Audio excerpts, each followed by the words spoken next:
This is a guest essay written by Ariel Beery, a strategist dedicated to building a better future for Israel, the Jewish people, and humanity.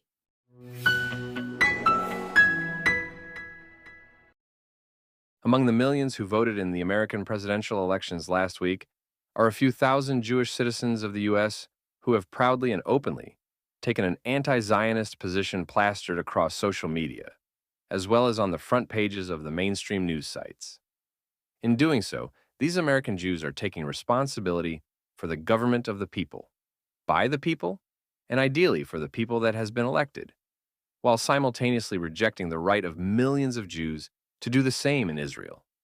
Hence, why now is an opportune moment to reflect on the morality of the anti-Zionist dual commitment for American democracy and against Jewish self-determination.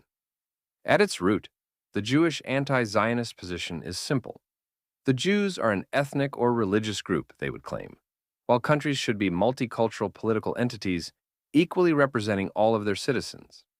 Some anti-Zionists go further, taking a diasporist approach. Not only should a country refrain from reflecting an ethnic group's distinct culture, but the Jews in particular are better off when we live dispersed among the nations. Concentrating all the Jews in a single country, they argue, especially a country in conflict with the Palestinian national movement, undermines the accumulated experience of generations of exile, where Jews learn to empathize with the weak and powerless.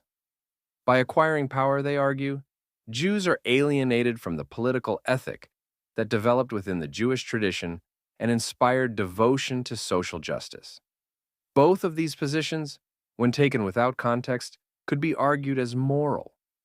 There is a case to be made for why countries should not favor a particular culture over another, even if, in reality, few, if any, countries are not ethnically imprinted.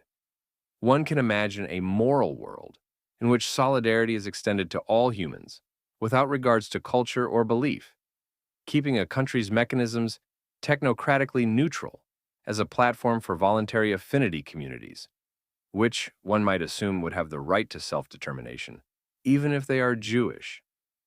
There's also a case to be made for the Jews to celebrate our diasporic status. Our founding narrative includes a blessing to Abraham, promising that his heirs will be scattered in order to bless the nations. Despite the perennial effort to wipe us out, Jews have in large part survived tragedy after tragedy because we were distributed. By spreading out, a diasporist, such as Shaul Magid, a professor of Jewish studies at Dartmouth College, might claim, Jews can fulfill our roles as lights among the nations. By insisting on the Jewishness of Israel, they claim, we dim our light through the friction of the ideal and the real. Yet participating in the U.S. and other democratic countries' elections casts these positions in a different light.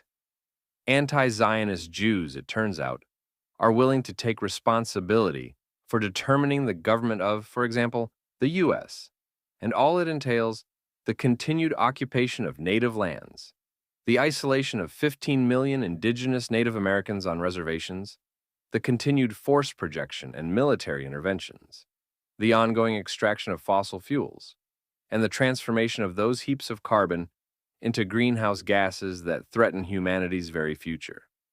Moreover, I have not seen a single-party platform calling for the extension of the vote to the tens of millions of unauthorized immigrants and non-citizens living in the U.S. who are currently barred from political participation.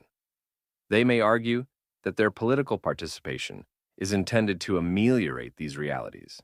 Yet, by their very participation in a system that perpetuates disenfranchisement, they legitimize the continued existence of America and all it entails.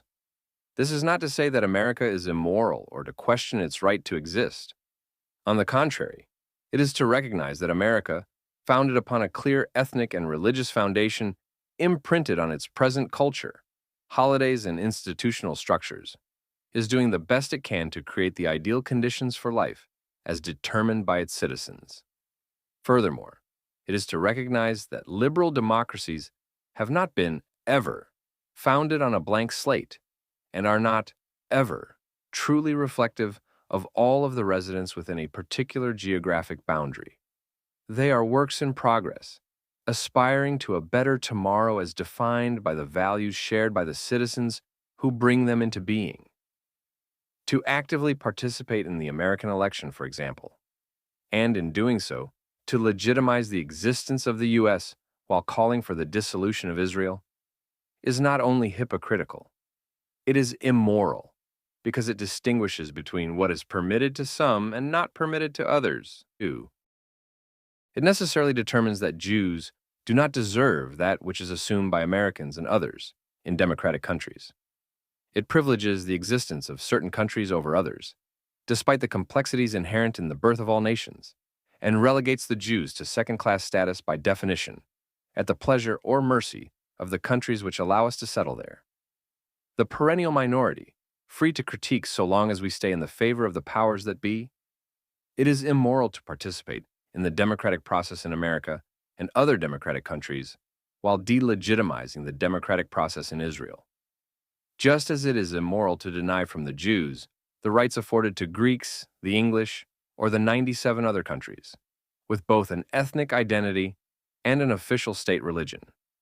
It is immoral to call for the Jews to give up their only chance at majority status simply because. It is immoral to deny from Jews the opportunity to wrestle with the same complexity faced by all other nations that seek to define their destiny by realizing their particular values in our complex world. Don't want that responsibility as a Jew? No worries. Stay in America or another democratic country. There is enough to fix there as it stands. As famed American Rabbi Mordecai Kaplan, of blessed memory, wrote in 1951, quote, "Without the opportunity of demonstrating what Judaism, that has a free field for itself, can do to further social and spiritual progress, the Jewish people is like a musical genius who lacks an instrument on which to play." We have seen what the U.S. and other democratic countries have been able to accomplish. With all of their blemishes, progression towards a more advanced world, freer from poverty and hunger, with greater freedoms for all. The State of Israel, founded in 1948, is still at the beginning of her journey. The only moral position on Zionism and the Jewish desire for self-determination is to support the continued development of the Jewish state. Even as it grapples with its shortcomings and expands the freedoms available to all of the peoples who call this land their home,